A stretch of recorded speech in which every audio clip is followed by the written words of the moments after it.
चले बच्चों,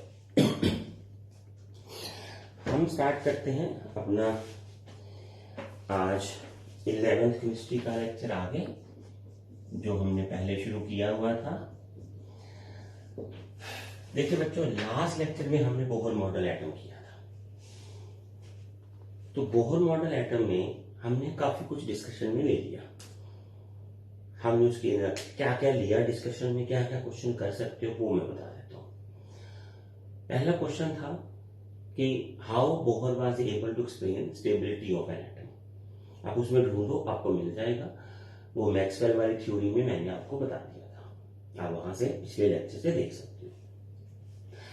second question उसमें था कि हाइड्रोजन स्पेक्ट्रम को कैसे एक्सप्लेन करेगा। अब मैंने वो वहां पे आपको बोला था कि इसको हम डिटेल में करेंगे। अब देखो बच्चों, एज अ टीचर मैं आपको सजेशन ही दे सकता हूं, आगे आपकी मर्जी है। बोहर मॉडल एटम एग्जाम में लिखना नहीं आता आपको। बोहर मॉडल एटम से आपको निकले हुए न्यूमेरिकल्स कॉन्सेप्ट्स ये पूछे जाएंगे। ये +1 का पैटर्न होता है। अब आ जाओ आप आगे सर, नीट और आईआईटी, जिसको हम प्रिपरेशन बोलते हैं। तो नीट और आईआईटी में इसके हार्डकोर कॉन्सेप्ट और न्यूमेरिकल्स ही होते हैं। अब मैं जो आपके लिए आज लेके आया हूं, जो मैंने बोला था आपको कि आपको मेरे को 2-3 लेक्चर इनके देने पड़ेंगे। देखिए, आप हर तरह के स्टूडेंट हो, मैं वो नहीं बोल रहा। कुछ स्टूडेंट ऐसे हैं कि मेरा तो सिलेबस हो गया। अगर सिलेबस ही करना तो क्वालिटी के साथ करो ना।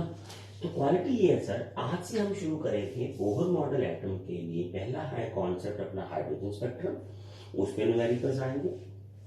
फिर वही नेगेटिव एनर्जी क्यों होती है इलेक्ट्रॉन्स की, नेगेटिव साइन क्यों होता है वो भी मैंने बता दिया था। थोड़ा सा फिर डिस्कशन करेंगे और एक डिस्कशन मिलेंगे कि how hydrogen Bohr was able to explain Lyman Balmer series and the number of lines. वो इतनी कैसे आई और उनकी काउंटिंग कितनी हो सकती है उसके बारे में बताया गया था। सो hydrogen spectrum by Bohr theory. तो hydrogen spectrum by Bohr theory, ठीक है। तो स्पेक्ट्रम का मतलब है सर, नंबर ऑफ रेडिएशंस होती है इसमें जो वेल अरेंज की हो, उनको हम स्पेक्ट्रम बोल देते हैं सर। वो तो कुछ है नहीं था, तो कैसे था। तो अकॉर्डिंग टू जो बोहर था सर, उसने ये बोला कि when you have when hydrogen gas is heated in a discharge tube,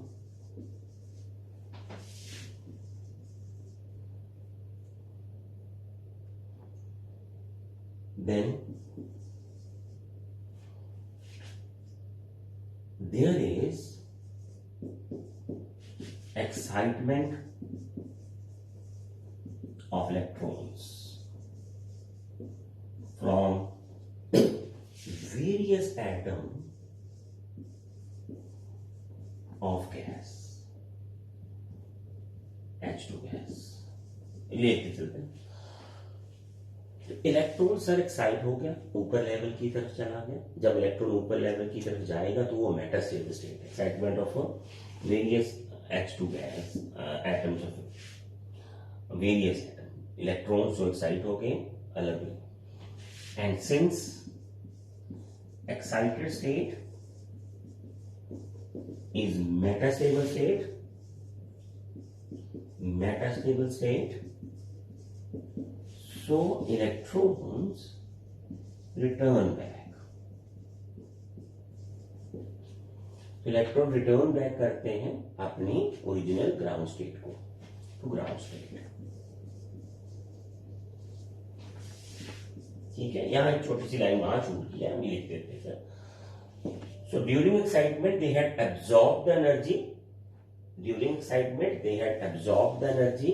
ये हमने पिछली बार किया था, equal to the gap of energy between the ground state and excited state. So during excitement electrons has absorbed energy equal to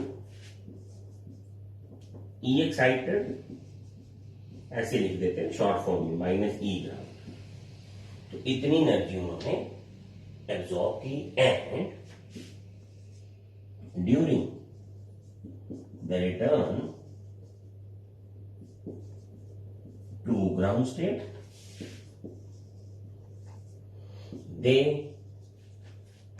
they emit radiations equal to this energy। तो वो इसी energy के इक्वल जो है वो radiation छोड़ते हैं।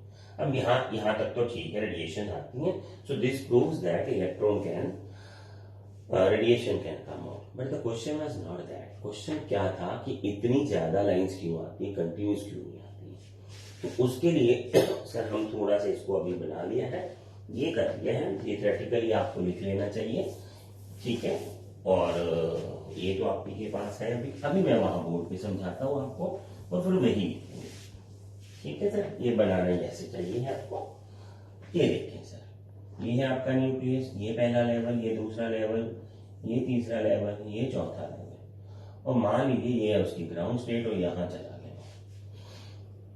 ई ground, ई excited, ठीक है। बट वो ध्यान से देखना, as there are large number of H atoms in a gas sample and excitement of electron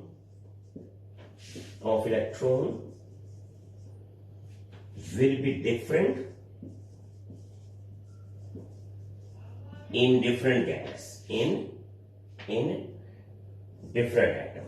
तो ये हमने अच्छे से याद रखना है बच्चों। As there are large number of H atoms बहुत ज्यादा हैं in a gas sample, so excitement of an electron will be different in the different gas and different atom।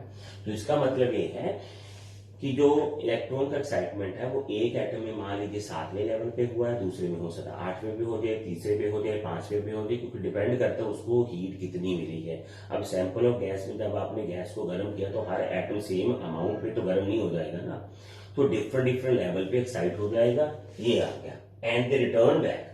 अब return back will have different pattern, समझिए आप। Pattern कैसे difference है, हो सकता है एक्साइटेड से सीधा ग्राउंड में आ जाए, हो सकता है पहले यहां फिर यहां आए, हो सकता है पहले यहां आ जाए फिर यहां आ जाए। तो इस पैटर्न की वजह से जो रेडिएशंस वो अमिट करेंगे वो भी लार्ज नंबर की हो जाएंगे and they may return back to ground state in different pattern. तो वो डिफरेंट पैटर्न में वापिस आएंगे, hence there are large number of radiations emitted or shown or comes in X spectrum। तो यहां से उसने वो सब बातों का जवाब दे दिया।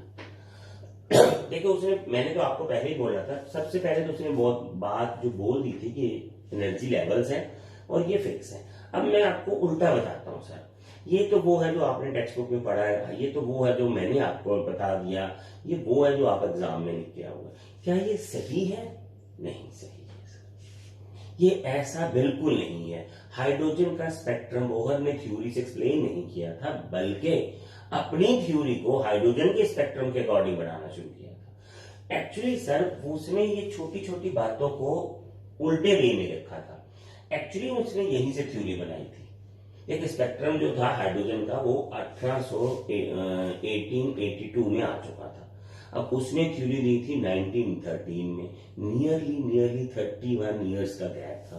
अब उसने हाइड्रोजन स्पेक्ट्रम को इतनी अच्छी तरह पढ़ लिया, उसने ये दिमाग में लगाया, सब कुछ लगाया सर। देखिए मैं आपको पहले बता देता हूँ, सबसे बड़ी बात उसके दिमाग में पहली आई थी कि इलेक्ट्रॉन रिवॉल्व कर रहे हैं, रदरफोर्ड ने प्रूव कर दिया था, उसने तो किया नहीं था। अब इलेक्ट्रॉन एक ही चक्कर में तो काम करेंगे नहीं है, वो सारे भाग नहीं सकते वहां। और फिर उसमें ये छोटी सी बात जो और थी कि जब उसको प्लैंक का पता चला कि प्लैंक ने ये बोला कि डिसकंटिन्यूस एनर्जी होती है, अब वो एनर्जी को उसने ये सारे खेल तमाशे को यहीं से एक लाइन है जो बोहर को हमसे जुदा बनाती है। समझे बात आप बच्चों? देखिए मैं वही बोल रहा हूं, आप मेरी इन लाइंस को समझने की कोशिश कीजिए। हम साइंस को विजुलाइज नहीं कर रहे बच्चों, हम क्या कर रहे हैं, उनको याद कर रहे हैं। ट्यूशंस, ऑनलाइन क्लासेस, हमारे पास खुद के लिए टाइम नहीं है। स्कूल्स, हम बैठ के खुद नहीं सोचते। हम ये नहीं सोच रहे हैं कि हाइड्रोजन के स्पेक्ट्रम को एक्सप्लेन करने के लिए बोहर के पास ये आइडिया आया कहां से। ये आइडिया था सर एक छोटा सा बच्चों, तो उसने ये आइडिया ऐसे डेवलप किया। देखिए उसको ये पता था कि लेवल्स तो होंगे। अब सर बोहर को सबसे बड़ी जो हेल्प थी वो मैक्सवेल की थी। मैक्सवेल बोला था कि इलेक्ट्रॉन को गिरना चाहिए था, गिर तो रहा नहीं। इसका मतलब वो भी गलत है, इसका मतलब इलेक्ट्रॉन वहीं घूमता ही रहता है। तो उसके दिमाग में सर सोलर भी आ गया सिस्टम, ठीक है ना। जो हमारा सोलर सिस्टम है वो अलग अलग, जो अर्थ है, वीनस है, मून, सब अपने अपने ऑर्बिट में घूमते रहते हैं। तो उसने वहीं से बना लिया। अब जब आप ऑर्बिट में घूमोगे आपके पास कोई एनर्जी तो होगी ना सर, तभी तो आप उस समय में घूम रहे हो। और अगर मैं चाहता हूं कि कोई ऑर्बिट बदलना चाहता हूं, ये आपको पता होगा कि जब मैं अपने रोटेशन का ऑर्बिट बदलना चाहता हूं तो आई नीड एनर्जी। आगे जाना है तो मेरे को एनर्जी चाहिए, पीछे आना तो मेरे को एनर्जी छोड़नी पड़ेगी, क्योंकि वो एक फिक्स एनर्जी से घूम सकते हैं। तो उसने उस सारी चीजों को इकट्ठा कर दिया बच्चों। अब देखो बोहर की थ्योरी में सब कुछ वही था जो उन्होंने पहले उससे पूछा था कि हमें एक्सप्लेन कर दो। उसने एक्सप्लेनेशन तो कुछ नहीं दी थी। अब वो ये तो कुछ, अब क्या उसने ये बताया कि वो जी सर एक लेवल पे जाता है तो वो सीधा अपने लेवल पे क्यों नहीं गिरता? नहीं बताया उसने, पॉसिबिलिटी बता दी कि आप कहीं जा रहे हो, रास्ते में हो सकता है आते वक्त आप रास्ता बदल लो, अब रुकते रुकते आओ, हो सकता है सर, मान के लोग। तो इस तरह से उसने हाइड्रोजन स्पेक्ट्रम को ढूंढा, बनाया। तो वो उन सारी बातों को इकट्ठा करता गया। अब सर उसने कैलकुलेशन दी थी सर, तो नंबर ऑफ लाइंस वो जितनी आ सकती हैं, नंबर ऑफ लाइंस, ठीक है, और रेडिएशंस, ठीक है, when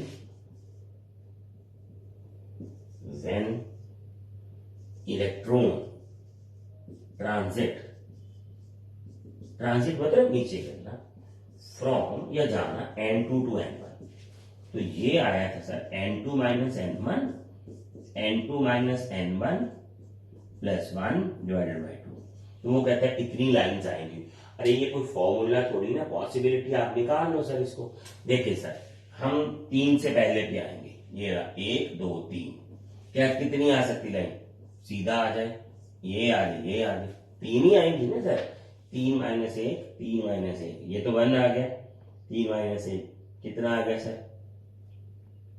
ठीक है, और इसके साथ इसको जोड़ दो तो फिर उतनी लाइंस ही बाहर आएंगी सर इसमें से।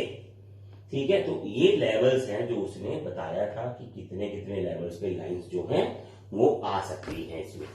ठीक है, अभी 1 मिनट रुक जाओ, कहीं फॉर्मूलाज में तो गड़बड़ नहीं होती है। ट्रांजिट हो रहा है सर ये, ठीक है, ये बात ठीक। तो इतनी लाइंस जो है वो बाहर आएंगी, आप इसको मत करो, ठीक है, ये इतना अच्छा फॉर्मूला भी नहीं बनेगा आपके पास, ये जोड़ दो आप। ठीक, तो आप जो फॉर्मूला रख सकते हो उसको हम देख लेते हैं सर भी कितनी लाइंस उसमें से बाहर आती है। n माइनस 1/2, ये ले लो, 1 2 माइनस n1 वाला छोड़ दो। ठीक है, तो ये आ गया सर। अब थर्ड लेवल पे गया है वो 3 और ये 2 कट गया, 3 लाइंस आ गई आपके पास। थर्ड लेवल पे गया है 2/2, ये कट जाएगा आपके पास, 3 लाइंस आ जाएंगी इसकी। ये पता चला आपको, ऐसे लाइंस निकालनी है आपको। किस लेवल पे गया है और उससे जब ग्राउंड स्टेट पे आएगा तो कितनी रेडिएशन वो बाहर छोड़ेगा। अब ये वाली आ जाओ सर, ये देख लो सर, आप गए हो इस लेवल पे, तो यहां से यहां पहले तो एक तो सीधा आ सकते हो, फिर यहां से फिर सीधा यहां, इतनी सारी कैलकुलेशंस करके उसने ये फॉर्मूला बनाया था। वो पिछला फार्मूला था, दो दो जो लेवल पे ट्रांजिशन है वो सही नहीं बैठता कई बार। ठीक है, तो ये अच्छा है, ये ज्यादातर सिंपल मेथड्स के लिए मैं यही यूज करता हूँ, ये मैंने खुद को इसको मॉडिफाई करके रखा हुआ है। चल, तो ये है सर हमारा हाइड्रोजन स्पेक्ट्रम है। अब इसमें हमने सब बातें कर ली हैं, इतनी लाइंस क्यों आ रही हैं, सब कुछ लिख दिया आपने। अब क्या आ गया सर, अब इसमें से क्वेश्चंस आएंगे आपको बहुत सारे। पहले तो वो है लाइनर सीरीज, बार्मर सीरीज, वो वाले क्वेश्चंस देखते हैं इसमें से। फिर एक आएगा, अब क्या है सर, अब स्टार्ट हुआ हमारा असली क्वेश्चन। देखिए मैं अभी आपको बताता हूँ सर, क्वेश्चन थोड़ा ध्यान से सुन लें, फिर आपको मैं आगे बताता हूँ। ये तो हाइड्रोस्पेक्ट्रम हो गया। तो क्वेश्चन ये है सर हमारा कि अब है इसके न्यूमेरिकल्स, हाइड्रोस्पेक्ट्रम के रेबर्ग फॉर्मूला जो हमने लाइमर बार्मर सीरीज में किया था, उसमें कुछ किए थे कुछ नहीं किए थे अभी। ठीक है, और आयनाइजेशन ऑफ इलेक्ट्रॉन है, एनर्जी वाला फॉर्मूला। अब एक एक करके सबके न्यूमेरिकल्स करेंगे। ठीक है, ये है आपका परफेक्टली नीट के लिए और आईआईटी के लिए का, यही करना है आपने। ठीक है, तो ये अब धीरे धीरे हम इसको स्टार्ट करते हैं सर। ठीक है, चले ये ले लेते हैं सर पहला क्वेश्चन, तो आगे देखेंगे इसमें से। ठीक है सर, ये बहुत अच्छा क्वेश्चन है। तो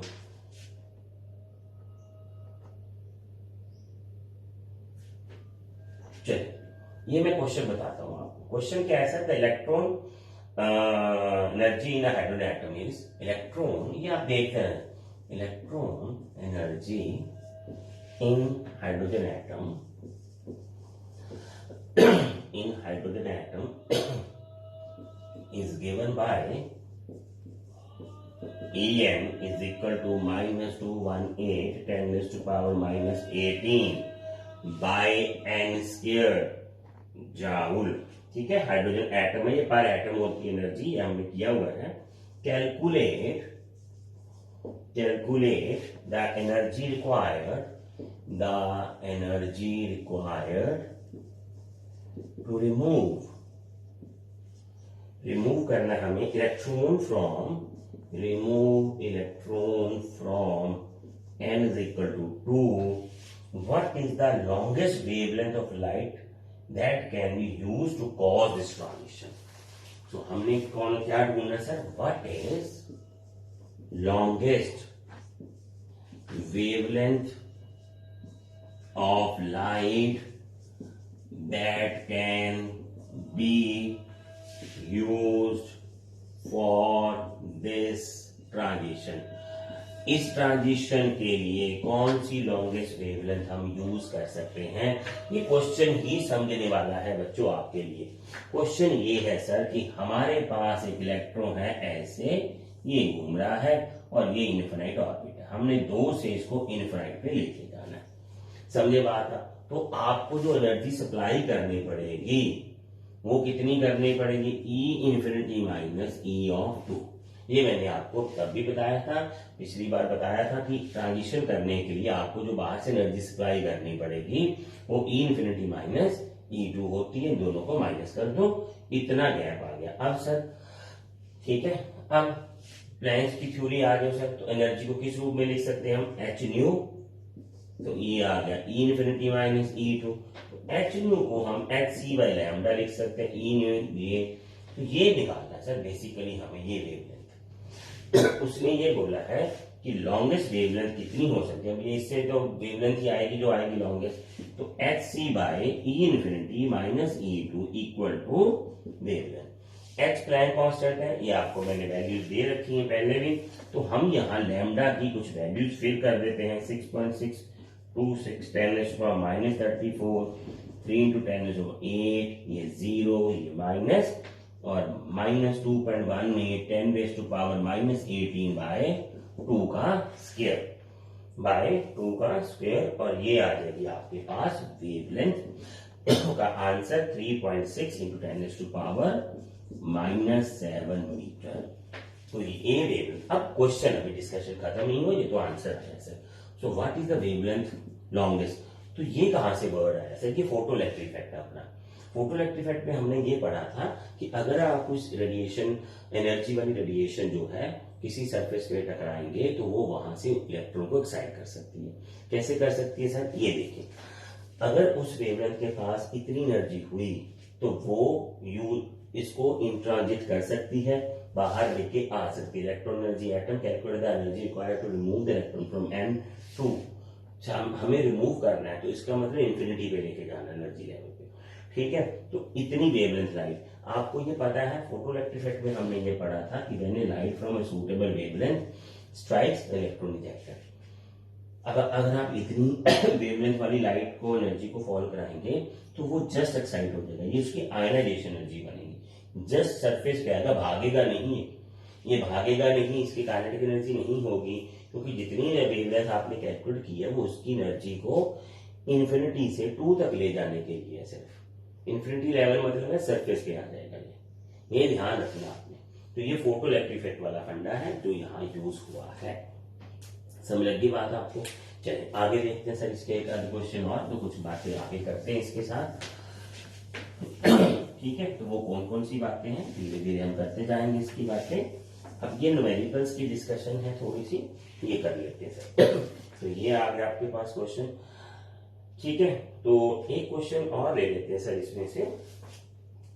ये देखिए, ये क्वेश्चन क्या है अपने पास,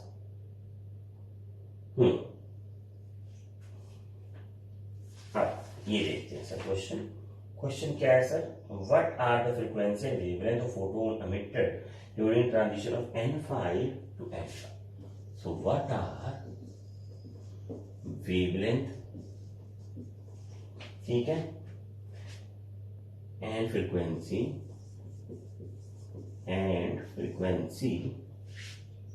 of a photon emitted during the transition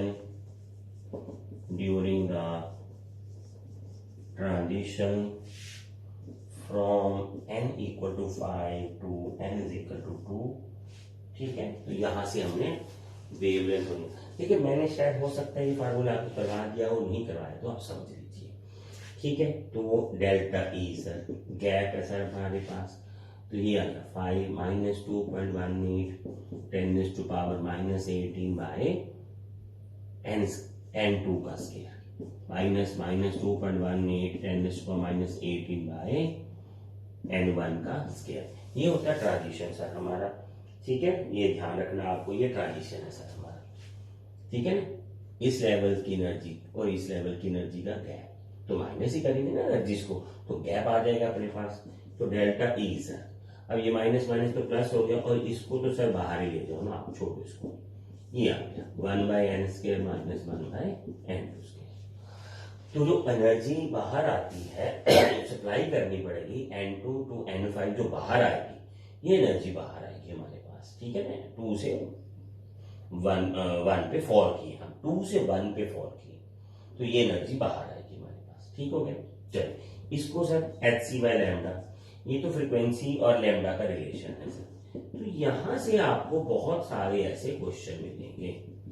अब ये n1 क्या है सर? 2 है, n1 हमेशा छोटे वाला डालना है, ये सप्लाई आएगी। अब सर h आपको पता है, पिछले न्यूमेरिकल्स में ऐसे ही पता है, यहां से लैम्डा निकालना होगा इसको अलजेब्रा को सॉल्व करके। तो यहां से लैम्डा की जो वैल्यू आएगी आपके पास वो आ जाएगी, वेव नंबर आ रहा है ये तो, ठीक है, और ये आपकी वेवलेंथ की वैल्यू ये आता है सर 434 नैनोमीटर सर, 10⁻⁻9 मीटर आता है, ये ऐसे आ जाएगी आपके पास, ये वैल्यू आ गई सर आपके पास। कोई सिंपल सी बात है, ठीक है। चलिए आगे देखते सर इसमें से, ठीक। तो ये ट्रांजिशन अपनी आ गई है। आगे कुछ क्वेश्चंस हैं सर और देखते हैं, एक दो क्वेश्चंस और, तो फिर ये आपका अगला काम करेंगे। फिर इसमें से ये देखते हैं सर क्वेश्चन, बहुत ही अच्छा क्वेश्चन है ये क्वेश्चन क्या है सर, ठीक। देखिए क्वेश्चन बहुत बढ़िया है। What transition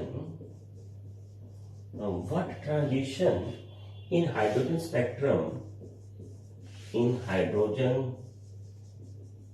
spectrum would have same wavelength as the Balmer transition. ये देखिए इकट्ठी होगी ना question. Balmer transition n is equal to 4 to n is equal to 2 of helium plus. ये क्वेश्चन आपको अच्छे से देखना पड़ेगा. देखो what transition of hydrogen spectrum. Hydrogen spectrum की कौन सी ट्रांजिशन बामर के ट्रांजिशन से मैच करती है. अब आप बोलोगे सर बामर भी तो हाइड्रोजन का स्पेक्ट्रम है. बिल्कुल सर, सेम ही तो है. बट ये देखिए सर, यहाँ कुछ रेडिएशन ऐसी हो सकती है ट्रांजिशन वाइज जहां एनर्जी का गैप लगभग सिमिलर आ सकता है. तो हमें ये बताना है कि कौन कौन से, जैसे हाइड्रोजन स्पेक्ट्रम बामर सीरीज है, बामर में 2 पे गिरता है कहीं से भी, तो 4 से 2 पे गिरा है. वहां जो वेवलेंथ आती है हीलियम में, हीलियम आयन है, इसका इलेक्ट्रॉन बाहर जा चुका है, तो इसके अंदर एक एटम है. तो एक एटम है तो हाइड्रोजन वाला जो है, देखिए ये तो हीलियम का है स्पेक्ट्रम. N4 से N2 पे हीलियम में जो एनर्जी है, रेडिएशन है, पर हमें निकालनी है हाइड्रोजन का. तो हाइड्रोजन में कितनी वेवलेंथ, किस ट्रांजिशन होनी चाहिए. हाइड्रोजन में N1 और N2 की वैल्यू क्या होनी चाहिए कि वो इसकी वेवलेंथ से मैच करते हैं. बस ये है छोटा सा एक क्वेश्चन. चलिए तो हम दोनों के फॉर्मूलास लिख लेते हैं सर. 1 बाय लैम्डा ये आ गया is equal to R Z square. R is the weber constant. ये आपको पता है, साइड पे आपको पता है 109677 पर centimetre is the weber constant. ये आ गया ये वाला. अब ये तो आ गया हाइड्रोजन का N2 का, N1 का स्क्वायर और N2 का स्क्वायर.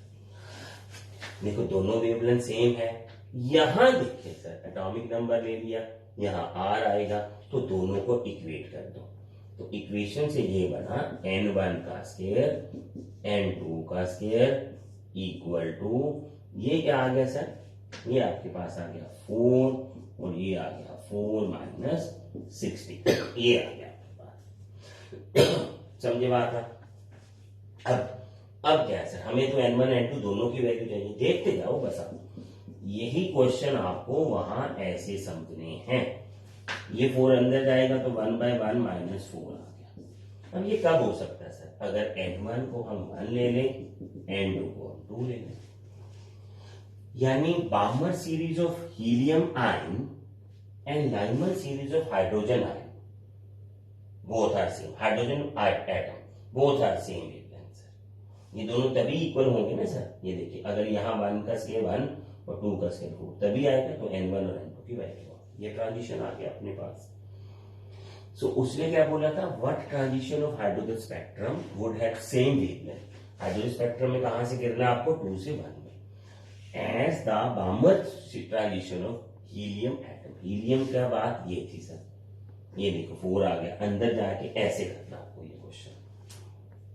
ये ट्रांजिशन जो है वो आपको अच्छे से आराम से करनी. ठीक है, तो ये है आपके वो बामर वाले क्वेश्चन. लाइमन सीरीज है, कैसे इनको रिलेशन किया जाता है बोहर के साथ. ये अब रिलेशन में आ गया क्वेश्चन. देखिए बीच में हाइड्रोजन स्पेक्ट्रम आ रहा है, बीच में ट्रांजिशन हीलियम की आ रही है. ठीक है, तो हीलियम की ट्रांजिशन तो बोहर ने ही क्लियर की था अपने आप को. ठीक है ना. तो ऐसे क्वेश्चन आपको बहुत सारे आते जाएंगे बच्चों. ठीक है, चलिए अगला क्वेश्चन ले लेते हैं सर. बहुत बढ़िया बढ़िया क्वेश्चन है ये. देखिए ये देयर इज अ ब्लेंडिंग. अब ये क्वेश्चन ब्लेंड होना शुरू हो गए हैं. ठीक है, तो आगे देखते हैं सर. चलिए एक क्वेश्चन और देख लेते हैं सर. इसमें से क्वेश्चन क्या है sir, calculate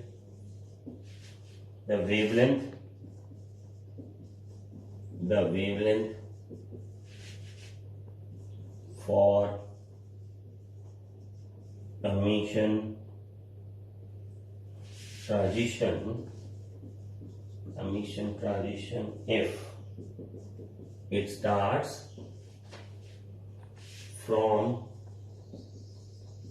the orbit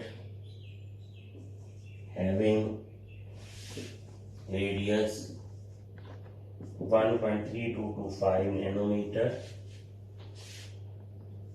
and ends to 11.6 picometer. Name the series of transition belong to and the region of the spectrum. Name the series and region of spectrum. ठीक है, calculate the wavelength for the emission transition of this. ठीक है, orbit है, तो ये हमने बताना है इसकी ट्रांजिशन सीरीज और वो क्या है। चलें आगे देखते हैं। Calculate the wavelength for the emission transition if it starts orbital having this and name the transition series। ठीक है, तो हमारे पास क्या आया सर? अब देखिए सर, रेडियस दे दिया उन्होंने। ठीक है, तो रेडियस में हम क्या करेंगे सर, ये देखते हैं सर। अब इसने तो बताया नहीं कौन सा सीरीज है, हैविंग रेडियस ये है, तो ये पहले हमें पता करना पड़ेगा। Radius Rn 0.529 by Zn square. ठीक है सर, ये आ गया अपने पास Zn स्क्वायर। ठीक है, और हम अगर Z को 1 लेते हैं सर, एटॉमिक नंबर 1, क्योंकि ये हाइड्रोजन का ही ले लेते हैं, क्योंकि उसने बताया तो है नहीं, तो हम हाइड्रोजन ले लेते हैं सर। अब ये आ गया 0.259 n स्क्वायर, मान लीजिए n1 है 1.3225, इसी तरह से 529 n2 स्क्वायर 2116 आ गया। अब यहां से हमें n निकालना है, तो n1 की जो वैल्यू है और n2 की वैल्यू वो निकालनी है। तो हम क्या करेंगे सर, n2 की वैल्यू और इसको हम निकालेंगे कैसे? ये आ गया आपके पास, ये आ गया आपके पास 211.6 1.324। अब इसको अगर आप काटोगे वैल्यूज को, तो ये आ गया अपने पास, ये नैनोमीटर में है सर और ये पिकोमीटर में है। ये थोड़ा ध्यान रखना आप इसको। पिकोमीटर होता है सर 211.6 10⁻⁻12 मीटर, तो हम वही लगाते हैं सर। और नैनोमीटर होता है सर -9 मीटर। आप समझे बात इसको? और अगर आप फिर करोगे इसको, क्वेश्चन को इस सॉल्यूशन को करोगे, तो ये आपको जो वैल्यू देगा ना सर, कट कटा के ये 6.25 आएगी। अब n2 by n1 जो है 2.5 आएगा आपका। स्क्वायर है ना, ये कट जाना है, स्क्वायर है, ये काट के ये वैल्यू आ गई। ये नैनोमीटर में है, वो पिकोमीटर में है, ये वैल्यू डालते हैं। अब ना तो n1 पता है हमें, ना n2। आप चाहो तो सर यहां से भी ले सकते हो, -9 -12, कोई दिक्कत नहीं है, यहां से भी आ सकता है। पर ये थोड़ा सा आपको डिवीजन करने से ये कट जाता है, ये माइनस प्लस की वैल्यूज जो है 10 कट कटा के ये आ जाएगा। अब बोलोगे आगे कैसे सॉल्व करें, तो भैया जी n2 को अगर 5 और n1 को अगर 2 ले लें तो हो गया काम अपना। तो ये ट्रांजिशन थी और ये बामर रीजन है, बामर विजिबल रीजन में था, बस यही बताना था आपको। ये बामर रीजन है और ये विजिबल रीजन में है। तो calculate the wavelength of the emission light. अब वेवलेंथ भी कैलकुलेट करनी है, तो 109677 ये पर सेंटीमीटर आना है बच्चों, ये ध्यान रखना आपने। ये आ गया, तो वेवलेंथ जो ट्रांजिशन में आएगी वो मैं सीधी लिख देता हूं, वो आपको फिर बाद में पता चलती जाएगी। ये 434 नैनोमीटर आएगा, ये पर सेंटीमीटर है, ठीक है ना। ये आपको ध्यान रखना है, इसका पर सेंटीमीटर की वैल्यू है। और अगर आपको ये मीटर में लगानी है तो मैं दे देता हूं वैल्यू 1 पॉइंट, ये ऐसी होती है 097 10⁻⁷। तो ये मीटर में है आपके पास। अगर वो नहीं लगाते तो ये लगाओ जो मीटर में आंसर चाहिए, तो यहां से नैनोमीटर आ जाएगा। अब दोबारा देख लो सर, कैलकुलेट करनी है इमिशन का, ठीक है। स्टार्ट्स फ्रॉम ऑर्बिट, उसका रेडियस दे दिया सर और इसका रेडियस दे दिया, जहां से वो गया जहां से वो आया। अब ये है हमारे पास ये। अब हाइड्रोजन लाइक एटम है, हाइड्रोजन ही है, तो Z1 ले लिया हमने। ये रेडियस का फॉर्मूला है, यहां से ये बन गया, ये N1 का, ये N2 का है, तो ये हम दोनों को डिवाइड किया। डिवाइड करने से 2.5 आ जाती है इनकी रेशो। तो ये 5 और 2 ही हो सकता, और तो कोई हो नहीं सकता। अब फिर उसने बोला कि इसकी वेवलेंथ का ट्रांजिशन बताओ, कि 5 से 2 आएगा तो वेवलेंथ कितनी आएगा, ये 434 नैनोमीटर आता है। और आपको पता है 380 से लेके नियरली 720 नैनोमीटर तक विजिबल रीजन ही होता है, तो बामर वैसे भी विजिबल रीजन नहीं है, तो आपको ये विजिबल रीजन वाला आंसर वहां देना पड़ेगा इसका। आप समझे इसको बात, ठीक है। और बहुत सारे क्वेश्चंस हैं, फिर वो करते जाएंगे। तो हाइड्रोजन के स्पेक्ट्रम के और रेबर्ग्स के कांस्टेंट के कुछ न्यूमेरिकल्स थे, वो हमने आज ले लिए, स्पेक्ट्रम का एक्सप्लेनेशन कर लिया। बस इसमें एक दो क्वेश्चन हैं जो आपको लेने चाहिए, वो फिर मैं बता देता हूँ। Stability of atom, energy negative क्यों है, रेडिएशन इतनी सारी क्यों आती है, वहां मैंने फॉर्मूले को थोड़ा सा बदल दिया था, वो n-1 वाला ले लीजिए आप, ठीक है। तो ये कुछ ऐसे क्वेश्चन हैं, न्यूमेरिकल्स हैं, और ट्राई करें। और बच्चों अभी लेटेस्टली है, थोड़ी देर में एक हमारा एमसीक्यू प्लेटफॉर्म भी स्टार्ट हो जाएगा आपके लिए, नीट और आईआईटी की प्रिपरेशन के लिए। और वो प्लेटफॉर्म बहुत बढ़िया होगा, जो आप अभी तक देख रहे हो उससे काफी कुछ अच्छा लेके आएंगे। बस वो थोड़ा सा वेट कर लें, अभी हम प्लानिंग में हैं, तो इसकी प्रैक्टिस करें। न्यूमेरिकल्स बहुत सारे होते हैं, छोड़े मत उनको। न्यूमेरिकल्स करने के बिना तो आपको करना ही नहीं चाहिए, आपको कॉन्सेप्ट अच्छे से और पता चल जाता है। चलो फिर मिलते हैं।